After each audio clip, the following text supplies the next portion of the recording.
Hello friends, मैं विनीत तिवारी और आज की इस वीडियो में मैं बात करूंगा मध्य प्रदेश में असिस्टेंट प्रोफेसर अर्थात सहायक प्राध्यापकों की जो भर्ती का जो भी व्यूअर्स और सब्सक्राइबर्स इंतज़ार कर रहे हैं, बहुत से कमेंट और ईमेल पे प्रश्न करते हैं, उसके बारे में कुछ जानकारी मैंने जुटाई है जिसके बारे में मैं आप लोगों को बताना चाहता हूँ। आप लोगों को पता है कि पिछली वैकेंसी 2018 में जाके क्लियर हुई थी। 2014 का एडवर्टाइजमेंट था, बार बार री एडवर्टाइज हुआ था और उसका एग्ज़ाम जो था वो लेके विदाउट इंटरव्यू ज्वाइनिंग दी गई थी लोगों को।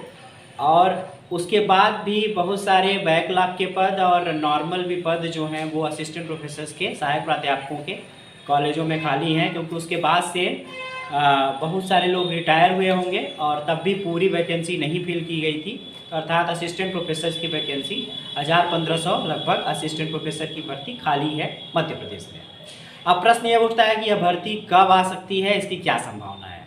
तो आप लोगों ने देखा होगा कि वर्तमान में मध्य प्रदेश के जो मुख्यमंत्री हैं उन्होंने इस बहुत सारे कैबिनेट मीटिंग्स होती हैं, तो आप लोगों ने भी देखा होगा कि फेसबुक पे और ट्विटर पे वो पोस्ट करते हैं कि आज कैबिनेट ने निर्णय लिया, रिक्त पदों को भर्ती किया जाएगा, जितने भी सहायक प्राध्यापकों के पद कॉलेजों में खाली हैं उनको भरा जाएगा। इस तरीके की न्यूज़ लगभग देखने को मिलती रहती है, आती रहती है, जहाँ तक कि मैंने देखा है, खंगाला है उनके अकाउंट्स को। अब मुख्य बात यह है कि यह भर्ती सिर्फ कागज़ों पे और सोशल मीडिया पे होती रहेगी या रियल में होगी, मेन प्रश्न यह है।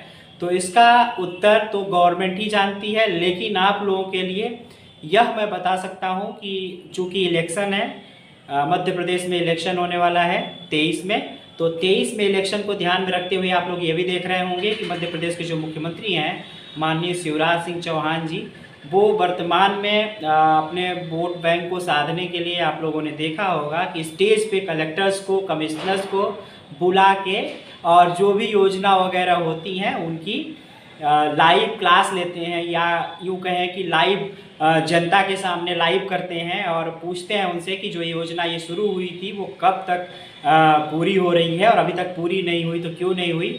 और एक बात वो बहुत ज़्यादा दिलेरी से इस समय बोलते नज़र आते हैं कि जो काम नहीं कर रहा है, जनता से जो घूस ले रहा है, रिश्वत ले रहा है, या जो काम नहीं कर रहा है या ढीला ढाला है उसको बदल देंगे, हटा देंगे, नहीं रखेंगे, इस तरीके की बातें करते हुए वो देखे जाते हैं।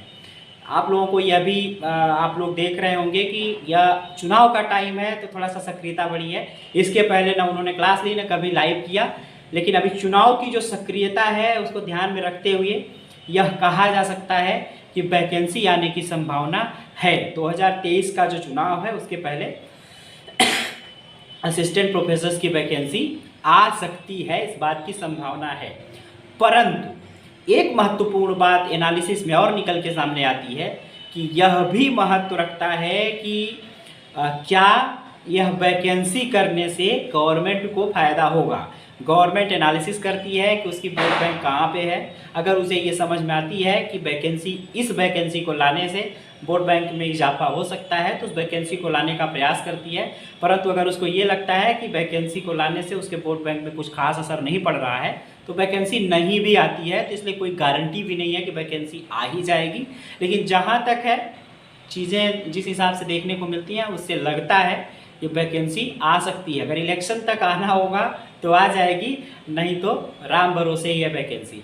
अब मुख्य बात यहाँ पे ये है कि चुनाव के टाइम पर जो एक सोच निकल के सामने आती है गवर्नमेंट की कि वह अपने टारगेट वोटर्स को देखता है क्या स्थिति बनती है।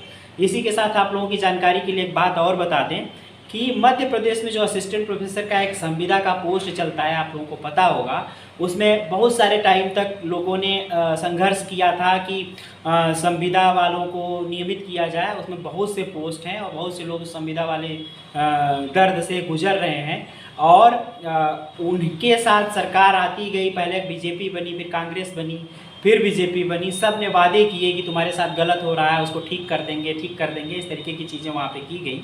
परंतु वो लोग अभी भी संविदा में पढ़ाते हैं, रिचार्ज कूपन की तरह उन लोगों की 4 महीने, 6 महीने, 8 महीने की जितनी भी है ज्वाइनिंग होती है और उसके बाद फिर वो लोग नेक्स्ट सेशन में फिर आते हैं। इस तरीके की चीज़ें चल रही है और ऐसा कई साल तक लोग पढ़ा रहे हैं, लेकिन उनके साथ सरकार ने अभी कुछ किया नहीं है। तो इन सब बातों को ध्यान में रखते हुए अगर मैं वोट बैंक की बात करूं तो वो भी एक वोट बैंक है उनका, क्योंकि उनसे वादे भी किए गए हैं। उधर कांग्रेस की सरकार में वादे किए गए, जो शिक्षा मंत्री उस समय पे तत्कालीन थे।